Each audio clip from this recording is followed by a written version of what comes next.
welcome back. It's been, no, it hasn't been a while. Been a little bit. Yeah. Welcome to the Home Services Home Show, where you learn everything you need to know. And a little bit you don't. That's for sure. You know, if we're going to talk a little sports, I know we're home improvement companies, but we like sports. And something really, really, really big happened here in Madison at the University of Wisconsin. There's a buzz. I'm really, really excited. The hiring of Luke Fickell, head coach, Wisconsin Badgers. You think it's great. Listen, huge Badger fan. Basketball, football, everything. Yep. Big Jim Leonhard fan. Big fan. Really like the guy. The guys loved him. But I think our new athletic director stepped in and said, you know what? We've got a direction that we want to go. And if we want to compete in this new day and age of open transfer portal, I can go where I want, when I want to go. I don't have to sit out. NCAA doesn't have to approve it. And they get paid. It comes down to recruiting. Winners want to win. Winners want to win. And Luke Fickell is a winner.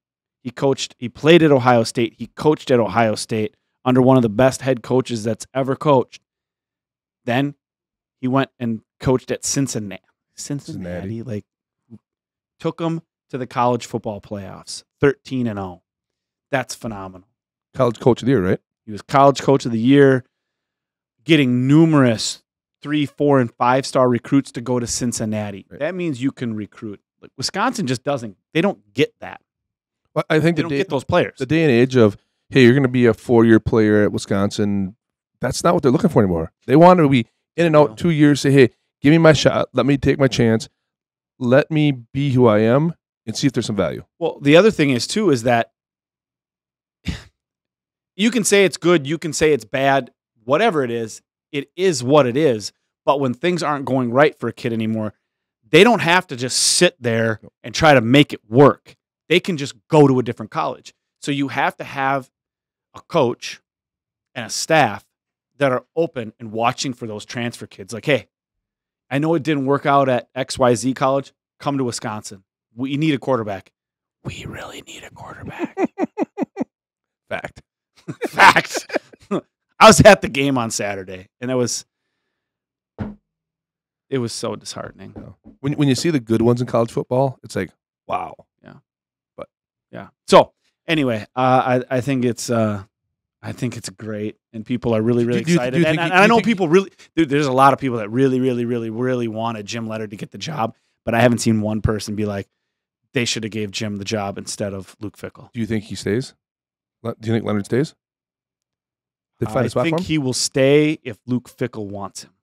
The last one I watched this morning is it sounded like he's like, hey, man, if there's a spot for him, love to have him. Yeah. So I'll be curious to see how that happens over the next couple weeks. You know, nobody knows what happened on the inside. Was Leonhard completely blindsided? Who knows? We don't know. Right. People saying, oh, he was blindsided. You don't know. Right. He could go somewhere else and coach. But what I don't think you don't know what somebody's ultimate goals are. Correct. I mean, he's home. Exactly. He's an underachiever his whole life. He played at a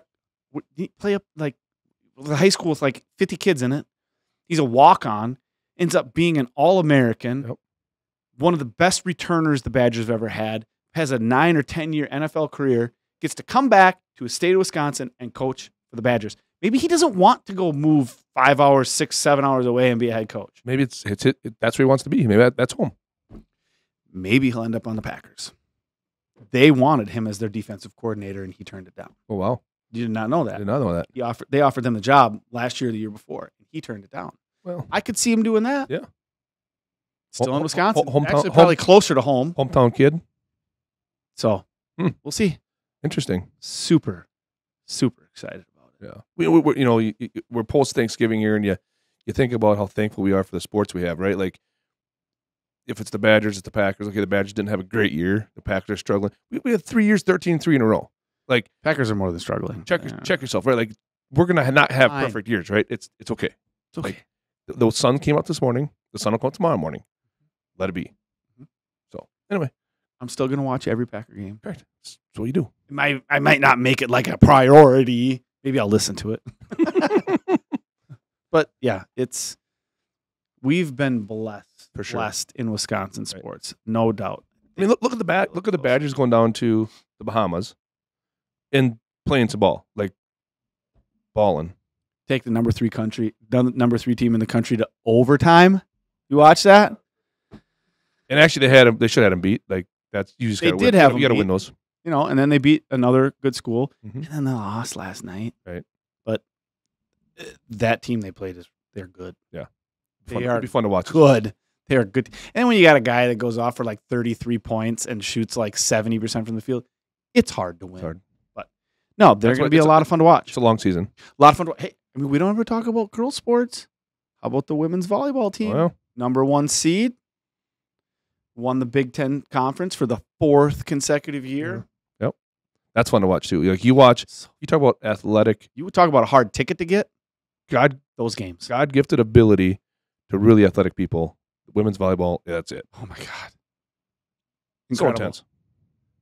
Incredible. So, Anyway. I think that's enough about sports. Yeah. Hopefully, we got you interested. You can stick around and learn about Insulation. insulation. It's getting colder. Did you notice this morning? Windy, blowing wind, blowing 40. Winter cold. has arrived. Winter has arrived. And, what's funny is when it gets cold, what do people think about?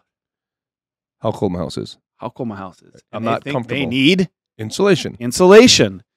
We don't get a lot of random insulation calls. If everybody doesn't know, we are Dr. Energy Saver dealers. So, Dr. Energy Saver, we take a whole home approach to comfort, to energy savings, and home science, really. Correct. How your home works, how your home breathes, how you gain heat, how you lose heat.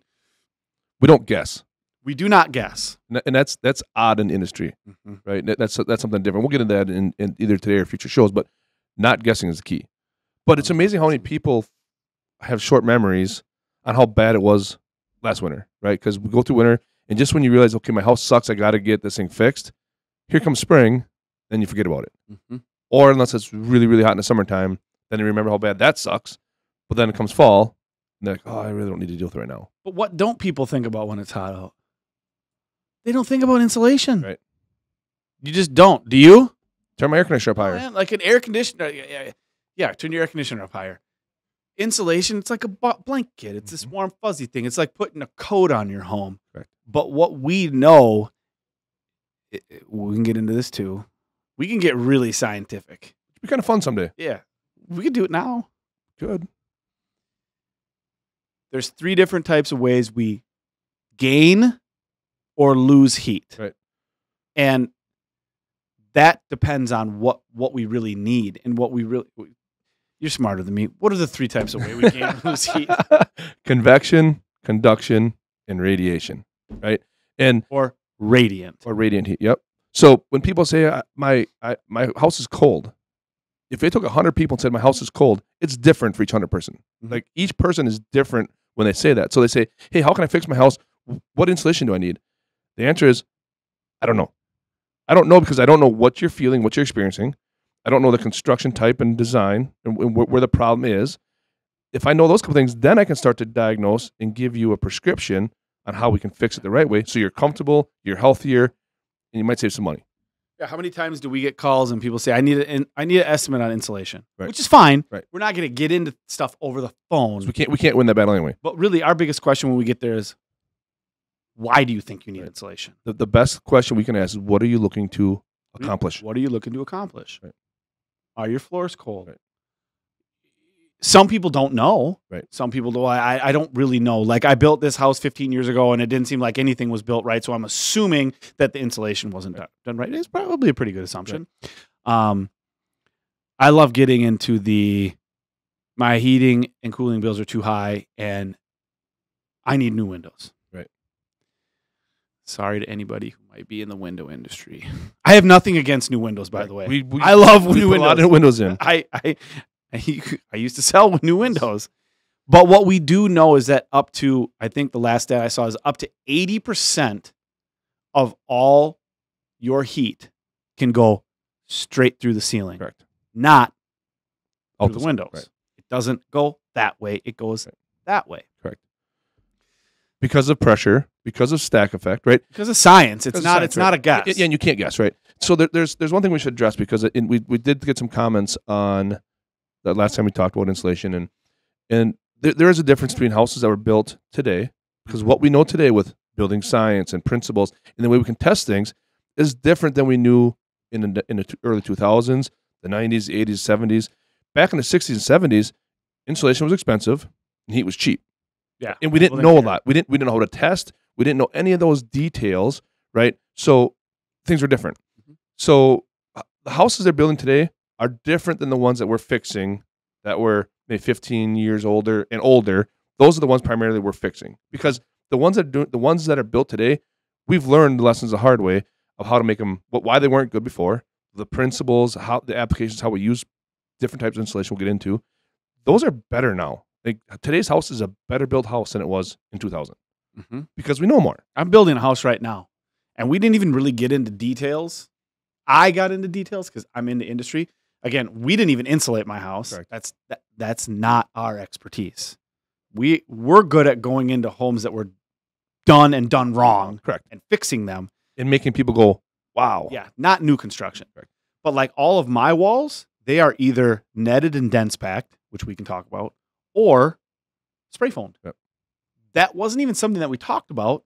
That was literally just how they do it, right? Which I was really impressed with, because I know, being in the industry, that doing a netting and a dense packed cellulose in your wall, it's going to give you a great R value, and it's going to have an air sealing quality to it. Right. So I was very impressed with that. But That would have never happened even probably 10 years ago unless a homeowner requested it. Right. But we've learned so much. It seems like, as we know, as information happens, it accelerates so fast, right? Like, I even look back to 2010, 2012. We didn't really know what we know now. Like, the last 5 to 8 years has changed dramatically how we look at homes. Like, we talk about now we need fresh air intake, and because everything's better. Tighter. Like, it's tighter because products are made better. They're installed better because we understand that, hey, we can do it better. So the people that are a little bit up in arms that we talk about, can a house be too tight? Indoor air, a house can be too tight nowadays with construction standards. It can be, and we have to make sure you have good indoor air quality. And we have products, HVAC side of things, to make sure that happens, right? But primarily what we're talking about are really houses that are 2000, mid 2000s in earlier. Right? Those are what we specialize in. That's our level of expertise, and the building science principles are the same today as they were back in the 80s. They just didn't know them. So that just to clarify a little bit for the people that ask some weird questions on social, and we love the questions, right? We love seeing some of the questions come up, and but understand that we're not talking new construction. No. So fixing old construction. And that's why I just talked about windows, and like, not to get too much into windows, but we know that heat rises. Right. Doesn't go to the side. Now, if you've got old junky windows that are single pane, or even if they're double pane, but they're foggy, which means the seals broke, which means that the argon gas that's in the middle of them has leaked out. So that's where a lot of your heat transfer comes. So that's not going to help you quite as much in the winter, but it's going to help you more in the summer, correct? Right. When that cool air, or when that warm air is trying to get in, that really slows that heat transfer. So also, I mean, a house 20, 25 years ago, if you were to take the trim off around the window, most likely did not have an expandable spray foam in it. It mostly had a fiberglass insulation shoved around. They took the knife and they shoved it on. Yep. Shoved it in there, which we now know it's just a really good air filter. Correct. Because why is that pink insulation put in there black? It stopped all the dust. So let's talk real quick. People think about insulation in the winter to keep them warm. But what we know is that you would literally be better off your attic would be better off in the winter with no insulation and proper air sealing. Correct. Because that is the transfer of heat. That's how we lose our heat. It goes through. Right. So what spaces? Warm air rises, right? And when warm air hits the ceiling and there's holes, either from masonry chimneys, maybe some wire penetrations to a top plates. They need to run 2 wires, but they drill 1.5 hole. Drop soffits, can lights, plumbing pipes. All can lights are huge, and who doesn't have tons of can lights nowadays? So if you think about it, all that warm air that you paid to heat, rises to the top, hits the ceiling, says, hey, I'm going to find my way out. It's like water's going to find its way out. Air find its way out. Now that warm air is gone. You paid for it, but it's gone. It's up in the attic. Your attic's vented. Yep. But the problem is you can't run out of air in your house. So what happens is, as the warm air rises up, it's got to suck cold air in to the bottom, right? And it's just that's what we call stack effect. Warm air rises, gets buoyant, rises, hits the ceiling, leaks out. And when that happens, it sucks the cold air in the bottom. So that's why rim joists are problematic, cold floors. Where are rim joists? For everybody listening. What are rim joists? Good point, right? Come on now. Yeah, it's a good point. So rim joists are the floor joists that you stand on, right? That goes on top of your foundation. That is your floor system. And that's really the only thing that separates you from the cold is a 2x material. That's your rim joist. Most people just put bad insulation in there. Well, not doing anything, right? So as that warm air bad insulation, batted insulation. So as that warm air rises, pink stuff. when that warm air rises and it's gone, it sucks that cold air in. Now you got a problem, and it's that vicious circle, and it keeps on happening. And you spend a lot of money to fix it by trying to just heat it better. Doesn't work. Oh, okay. Back to reality, Larson. Yeah. Basically, I like to picture it like this. I'm visual. I'm like, okay, so that heat, your furnace is running, it's heating up the air in your house, and the air is rising up. It has to bring more in, otherwise your house would just collapse in, right? It has to. Now we're just trying to air seal those penetrations. Like people don't think this was an aha moment for me. If you've ever been in a new house that's being built or built a new house, you realize that the sheetrock does not sit all the way down to the floor, right? It's up off the floor, half inch in, not an inch probably, but it's half inch, 3/4. Yep. Yeah, it's up off the floor a little ways. And if you have carpet, it's always dirty right there. Why is that? Because that carpet is actually because you've got a top plate up there above that wall in the attic that's not sealed, and you probably have electrical wires running up and down it with holes so that that air can actually move up that wall. And what's happening is that carpet is acting like a filter. Like your furnace filter. It's acting just like a filter. Air is constantly running up it. So we want to get up there and we want to seal up those top plates, the top of that wall where the sheetrock meets the wood, and we want to seal up those penetrations and slow it. Now, we're not going to stop it completely. Nothing's perfect. But, I mean, ultimately, the best way to do it, to air seal an attic, would be to put a thin coat of spray foam along the whole thing. But it's somewhat cost prohibitive. So, and there's very expensive to do. And the gains, I don't really have those numbers. Right. I don't math that well. So the air sealing is the hard part of insulation. It's not sexy, but it's the most important thing. It's the most important thing. I say insulating without air sealing should be criminal. Period. In a sense. What do you say to your employees if I've told my guys if they go out and they sell insulation without air sealing, they're fired. Correct. It doesn't do anybody any good except for said sales rep makes a couple bucks. It does not help the homeowner. They're not more comfortable. Think it does. They're not more comfortable. They're not saving any money. It's not doing anything. Now, when could it possibly help them? Say they only got 3-4 inches of insulation and they can't cool their home in the summer. This is when it could possibly help them because then our transfer of heat is a radiant transfer. And in the summer, when it's 80, 90 degrees outside, or depending where you are, 100 degrees outside, your attic's going to be somewhere between 120 and 150 degrees. And if you don't have proper insulation, your ceiling will basically become a radiant heater, and you're fighting a radiant heater as your home is being cooled. Correct. That's when insulation's actually the most important. Is in the summer. There's the biggest temperature difference where it's going. It's crazy, and we've seen it. We've went into homes with our thermal imaging camera in the summer, and they've got terrible insulation, and you can literally pick out. You can pick out the roof, the trusses running across because they're so warm. The thermal bridging, yep. They're so warm, and they're touching the insulation, and it's fun to be able to see that stuff. We know we can fix that. We know we can make that problem go away. Right. So the basic point of the conversation is you have to air seal before you add any insulation, right? And it's hard. It's hands and knees work. It's detailed. Super hard work. It's an environment. What makes it even harder? When we don't remove the old insulation. Correct. To do it properly, you have to remove the old insulation. Right. That's right in front of you. I don't know if you're watching or listening and you've ever went up in your attic and with the bats and the rats and the mice. With the rats and the bats and the mice. Now, if you've got blown in fiberglass or blown in cellulose insulation, it is almost impossible to move that stuff around and do a really good job air sealing. Right. If you want it done right, We need to get all that old crap out, Right. start over. Right. And we did actually have a question from somebody about, so does that mean, let me find it real quick here.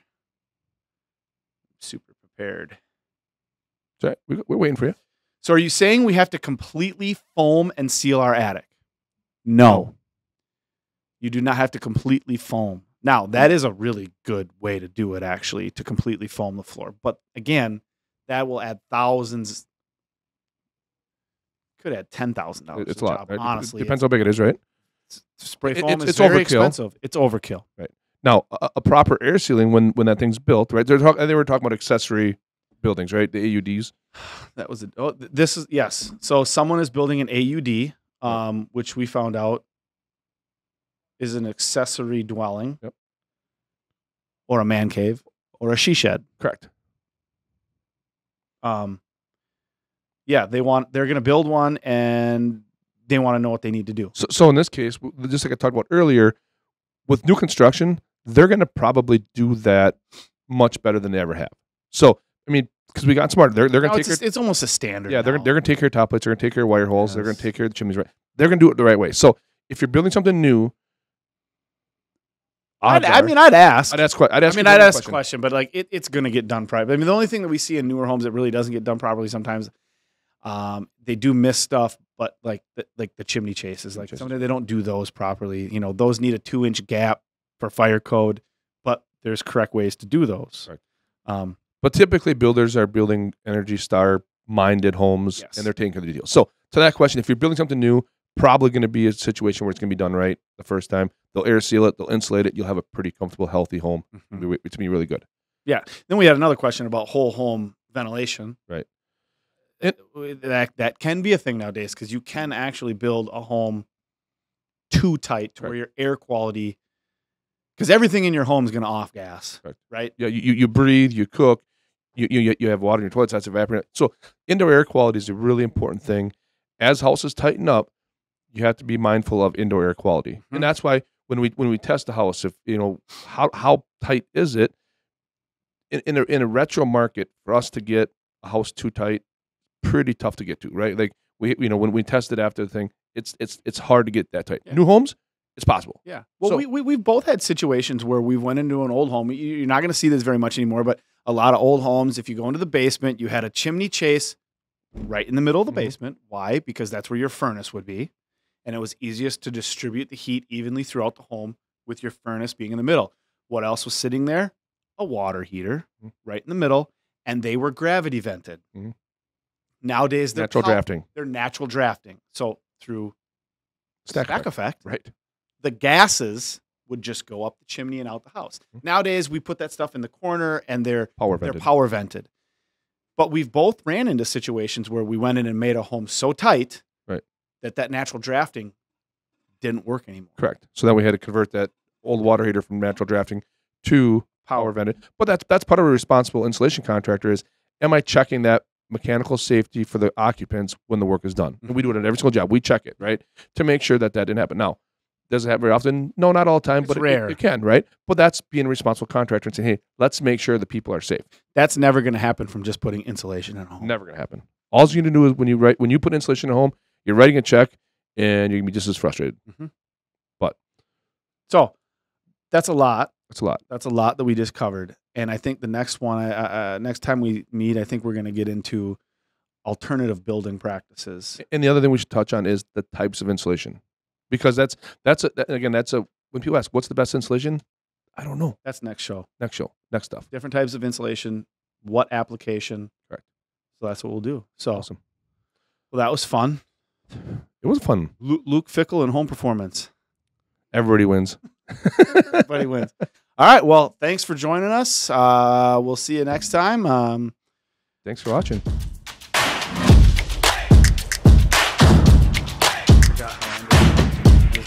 How do we normally end it? Yeah. See?